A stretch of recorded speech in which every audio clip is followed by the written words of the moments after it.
Hello listeners and welcome back. When you hear that Chris Pratt and Samuel L. Jackson are going to be in a movie together, I can bet no one expected it to be the new Garfield movie. But that's what we got and that's what we're going to be discussing today. The new animated Garfield movie.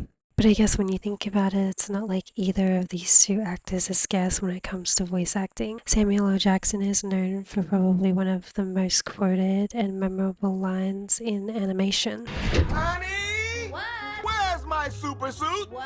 Where is my super suit? And while Chris Pratt has certainly made a name for himself in voice acting with many examples such as Mario, the Lego movies, and now this, who is Garfield? For whatever reason on why you may not know who Garfield is the very well-known, beloved orange-striped cat whose whole attitude is involved around being lazy, eating lasagna, and hating Mondays. I was first introduced to Garfield when he appeared in the live-action adaptation voiced by Bill Murray that ran for 2 feature films. Then I also remember watching some animated shows and movies that had Garfield and Oni on adventures, which is set in similar animations that this movie has. About the movie. So a basic rundown of the movie would be about Garfield is reunited with his long-lost father, only to be ripped out of his perfect life and forced to take place in a heist to help his dad. The movie more or less starts with a flashback to the cutest baby Garfield you could ever see, and we watch as he finds and meets John for the first time. We then get a montage of Garfield growing up alongside John and Odie. This is also where we get most of the classic original Garfield references, like his utter disgust and hate for Mondays, his box bed and teddy bear, his die-hard love for lasagna, and even a romance reference for John with the vet, which if you watched the live-action films, it was an actual storyline that took place for John's character. Of course, now that Garfield is grown and life is good, things can't stay that way, and they don't. Garfield and Odie get kidnapped, and this is where we are introduced to Garfield's long-lost father, Vic. Now they are all being held captive by the villain cat Jinx, who wants revenge on Vic for leaving her behind on a heist when they used to run in the same crew. Their task is to break into a dairy farm to steal gallons of milk so Jexie can use it for her own desires. This leads the three on many crazy and wild adventures with obstacles, deadly encounters. They meet new friends, forcing Garfield and his father to bond, where we find out why he left Garfield in the first place. Came to knock on your door and I'd see what a great life you had with John, so I just thought it was better if I kept my distance.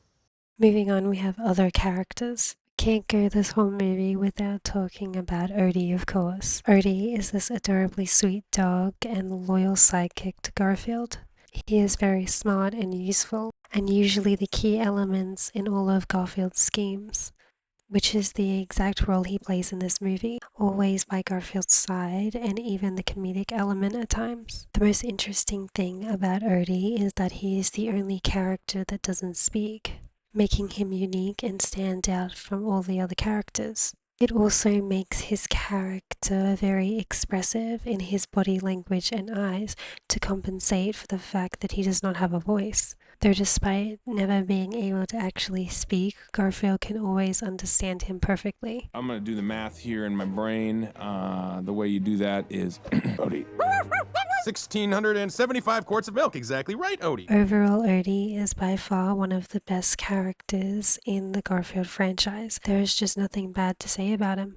Otto. Otto the bull is a new friend the gang meets when trying to break into the dairy farm. He used to be a mascot for the dairy farm with his partner Ethel, until new owners took over, causing the two to be separated.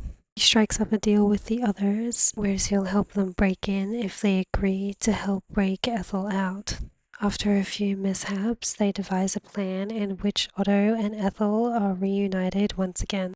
When it comes to what others thought of the movie, They have all come to view it quite harshly in my opinion. It's described as being fine, but overall very basic, playing it safe, overdone action, and overall didn't fit the vibe of Garfield. Although I can agree in some cases, like it would have been nice to see more of them as a family, as this is when it felt the most cozy and familiar, or at least more scenes with John, who was voiced by Nicholas Hoult, especially because his parts were the most funny and relatable to audiences, particularly adults, as they all understand the harsh reality of phone calls. Your cat is orange. Please, press 2.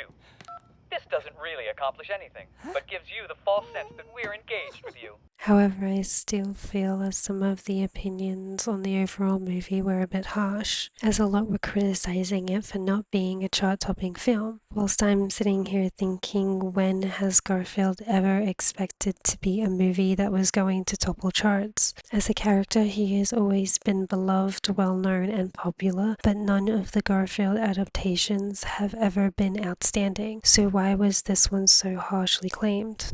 On all accounts, it was actually not that bad. This movie gave us a fresh new take on Garfield with new adventures that involved newcomers like his never-before-seen father. It brought in new references that linked it to the modern era, like uses of smartphone. They argue that in this movie they made Garfield too adventurous. I would argue that Garfield was always adventurous and had tricks up his sleeve, like his milk catching contraption from the live-action films. That was his idea, and he just tricked the other cats into using it for his benefit. Or like when he helped lead the uprising to save the kingdom in movie 2. So I would argue that Garfield was very adventurous and always had something going on. And sure, it didn't have you laughing like at a comedy show or anything, but there were some funny moments and scenes to enjoy. So I do believe that the Garfield movie overall was a good watch.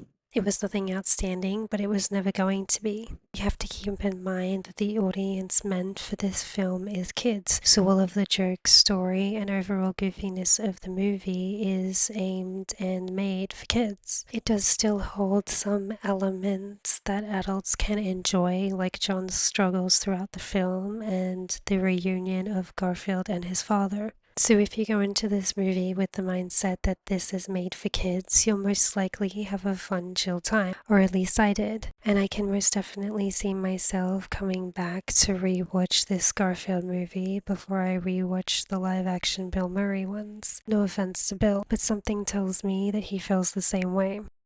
I was never a very good practical joker. So do you have any regrets? Garfield, maybe? That is all for this episode. As always, everything we discussed will be linked below along with my socials. Please be sure to like, subscribe, and follow. Feel free to leave all your thoughts and comments below. Thanks for listening.